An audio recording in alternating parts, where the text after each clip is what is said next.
पाकिस्तान के पूर्व विदेश मंत्री बिलावल भुट्टो की हुई सरेआम बेइज्जती।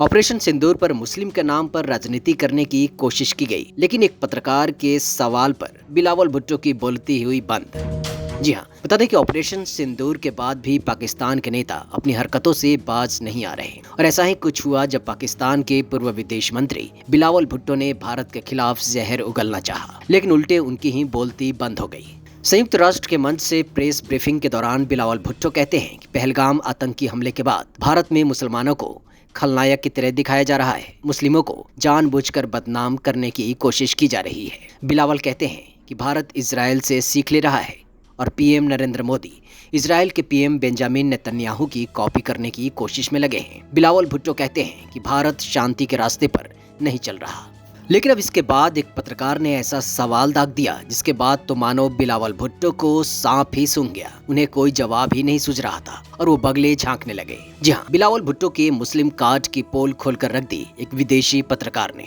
इस पत्रकार ने बिलावल से कहा, आप मुस्लिम की बात करते हैं, लेकिन भारत के ऑपरेशन सिंदूर की ब्रीफिंग का नेतृत्व तो एक मुस्लिम अधिकारी ने ही किया था। अब इसके बाद तो बिलावल की हालत देखने लायक थी। वो कुछ बोल ही नहीं पाए और सिर हिलाने लग गए। पत्रकार ने कहा कि कर्नल सोफिया कुरैशी ने ऑपरेशन सिंदूर पर पूरी ब्रीफिंग की और देश के लिए प्रेरणा बनकर उभरी। अब इसके जवाब में भुट्टो कहते हैं, ठीक है, जहां तक ऑपरेशन का सवाल है आप बिल्कुल सही हैं। इस पर अहमद फती जवाब देते हैं और कहते हैं, ठीक है, लेकिन इससे पहले कि वह अगला सवाल पूछते भुट्टो उन्हें बीच में ही टोक देते हैं और फिर भारत के खिलाफ बेबुनियाद आरोप लगाने लगते हैं। लेकिन तब तक पत्रकार ने अपनी बात कह दी थी। बता दें कि 22 अप्रैल को पहलगाम में हुए आतंकी हमले के जवाब में भारत ने ऑपरेशन सिंदूर चलाया और पाकिस्तान के कई आतंकी ठिकानों को तबाह कर दिया।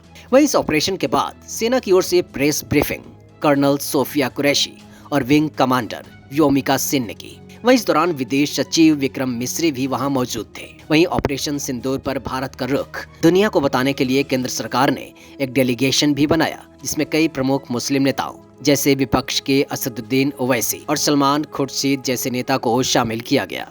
वहीं आपको बता दें कि इससे पहले भारत के खिलाफ बिलावल भुट्टो सिंधु जल संधि को लेकर भी काफी आक्रामक बयान भी दे चुके हैं। बिलावल भुट्टो हाल ही में सिंधु जल संधि खत्म होने पर भारत को खून खराबे की धमकी देते भी नजर आए थे। इस दौरान बिलावल ने कहा था कि या तो सिंधु में पानी बहेगा या भारतीयों का खून, लेकिन फिर भारत के कड़े रुख के बाद उनमें नरमी आ गई और फिर उन्होंने कहा कि पाकिस्तान शांति चाहता है।